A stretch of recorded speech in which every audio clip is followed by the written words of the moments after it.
Baik, bismillahirrahmanirrahim. Assalamualaikum warahmatullahi wabarakatuh. Perkenalkan, nama saya Widi Andini. Pada kesempatan kali ini, saya akan membahas materi mengenai bug tracking dan manajemen defect.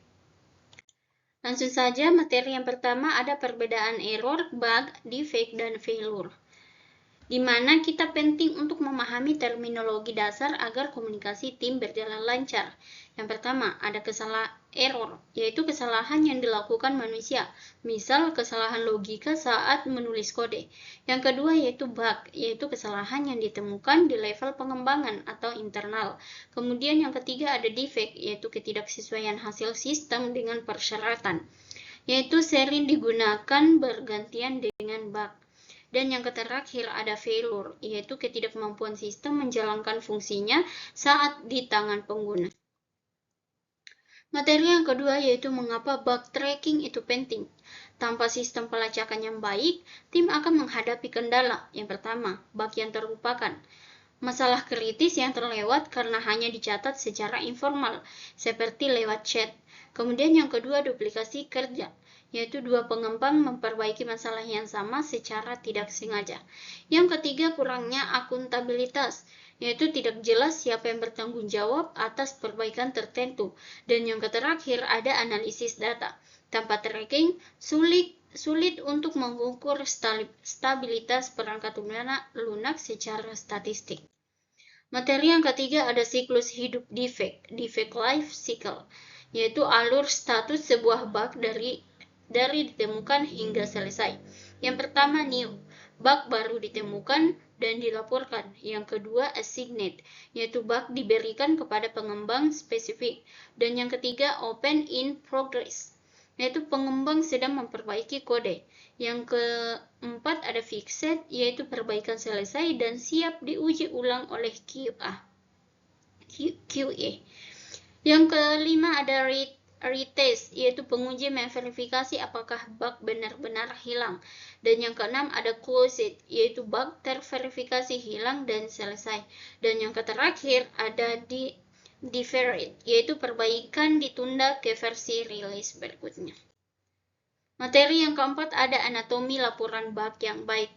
Laporan bug yang efektif harus memudahkan pengembang untuk memperbaikinya. Yang pertama ID dan title, judul yang singkat dan deskriptif. Yang kedua step to reproduce, yaitu langkah-langkah detail untuk memunculkan kembali bug tersebut. Yang ketiga ada expected versus actual result, yaitu apa yang seharusnya terjadi versus apa yang sebenarnya terjadi. Yang keempat ada environment, yaitu info OS, browser, atau versi aplikasi. Dan yang terakhir ada evidence, yaitu screenshot, log file, atau rekaman video sebagai bukti. Yang kelima,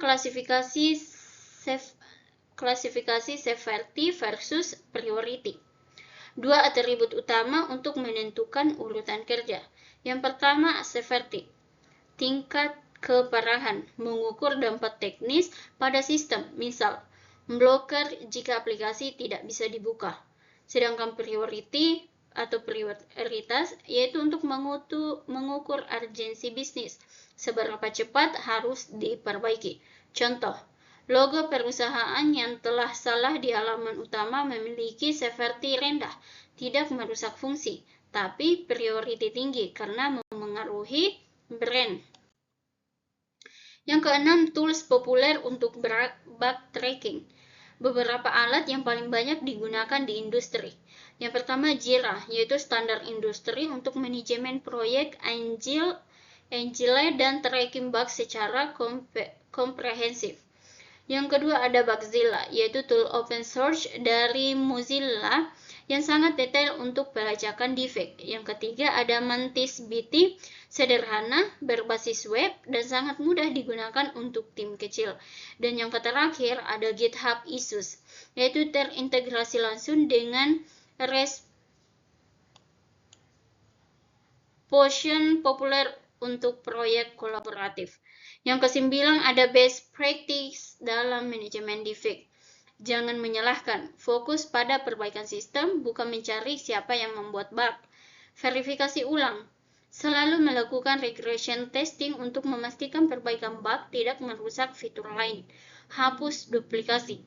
Pastikan bug belum pernah dilaporkan sebelumnya untuk menjaga efisiensi.